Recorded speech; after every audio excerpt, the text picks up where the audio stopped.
Sri Aurobindo, a yogi, a seer, philosopher, poet, and an Indian nationalist, propounded a philosophy of divine life on earth through a spiritual evolution. As a man, he was an artist of life. As a professor, he was perfect.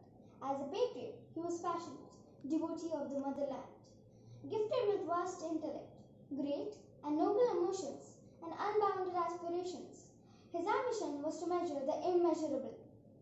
As a man of action, he was a great karma yogi, first to raise the battle cry of freedom. He actually joined the national movement started Vande Mataram and made men to dance to the tune of his powerful pen and voice driving them to action. He moved thousands to take to boycotting British goods, singing the Vande Mataram. His poems have a boldness of imagination, almost unequaled in modern literature. As a yogi, he achieved an ascent to divine consciousness and attempted to bring it down for collective good. Such a great divine personality was Sri Aurobindo. Many great people long to meet him. Let us see few of them. Sri Aurobindo, an inspirational leader.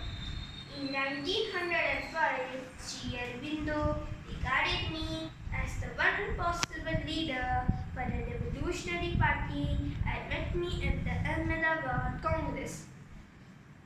There, I took him out of the pandal and talked to him for an hour in the grounds, expressing his contempt for the reformist movement and explaining his own line of action in Maharashtra. Sri Aurobindo has never concealed his opinion that a nation is entitled to obtain its freedom by violence. Sri Aurobindo's and my opinion was the same in this matter. We both derived the same inspiration from Gita. We both believed that a nation forcibly occupied and enslaved has the right to attain its freedom by violence. We both were sent to prison for their involvement in the politics of violence.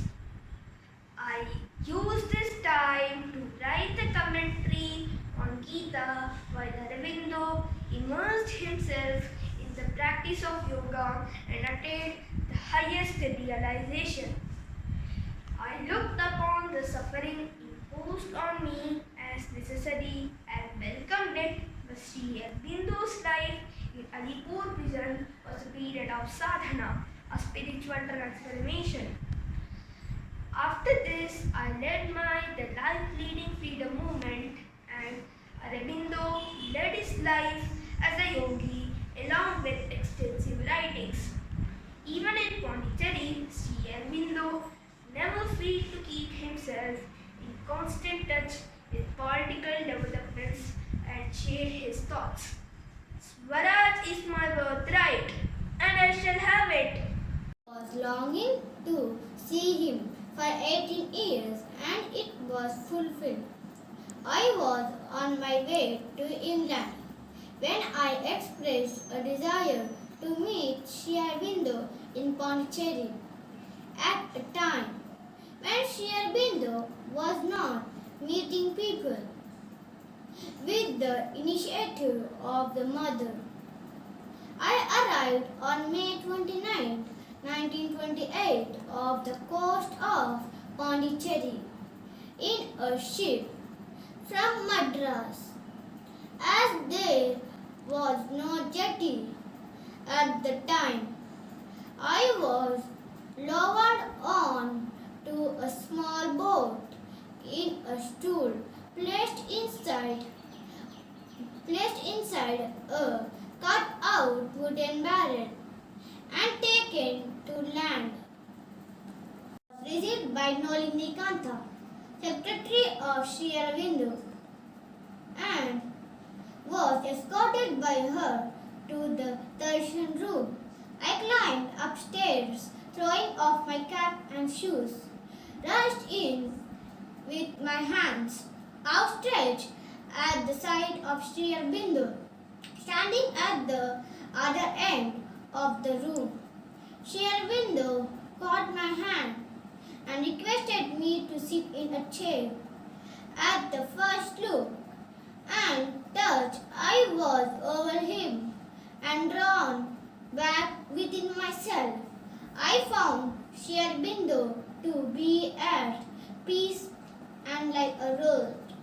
Unlike the troubled Aurobindo I met in Bengal, I wondered how he can run the ashram and do his work from his room in a corner of the earth.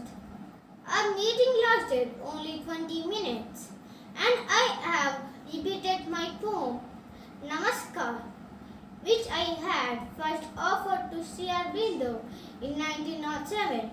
I was very much influenced on a spiritual level by him. I came down concentrated and silent for a few minutes and returned to the steamer. I was a friend and comrade in arms with Sri Aurobindo during the days of Swadeshi and nationalist movement. I met him in Baroda sometime in late 1902 after my guru Swami Vivekananda had passed away.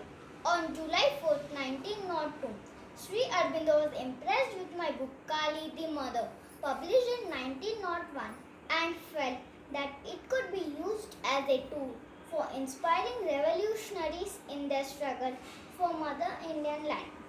Sri Aurobindo himself always maintained a relation on a political level with me. Never did we discuss spirituality for all the years that we kept in touch.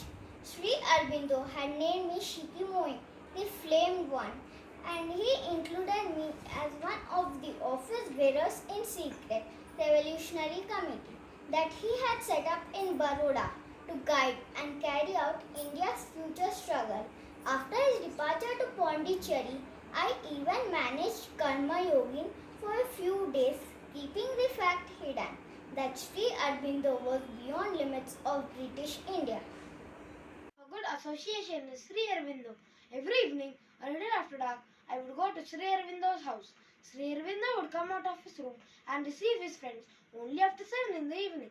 An exception, however, was made for his close friends like me and Srinivasachari. I would visit him regularly without fail.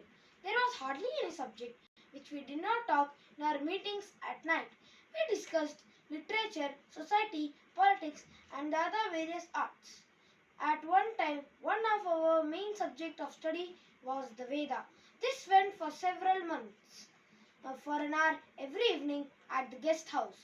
Sri Aurobindo would take up a hymn from the Rig Veda, read it aloud once, phrase, and finally give a translation.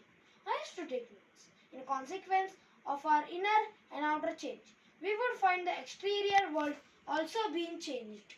A long time after, I too had a little of this mystic experience, but now, as I look back, I perceive that the past was in a way a period of tapasya before reaching the Gurudeva. Thank you. Sri Aurobindo was my professor in the Baroda College. Often in the past, I wanted to go to Pondicherry, but I did not wish to offer formal lessons to a man whom I loved so deeply. In July 1950, however, I felt an urge to visit the ashram. Normally, Sri Aurobindo did not see people except on 3 days in the year. But in my case, he treated me as a disciple and would make an exception. When I visited him, after a lapse of more than 40 years, I saw before me a being completely transformed, radiant, blissful, enveloped in an atmosphere of godlike calm. I talked to him of my spiritual needs. When I said, I am at a dead end, the world is too much with me. You know what the sage replied? He said, you need not give up the world in order to advance in self-realization. You cannot advance by impatience.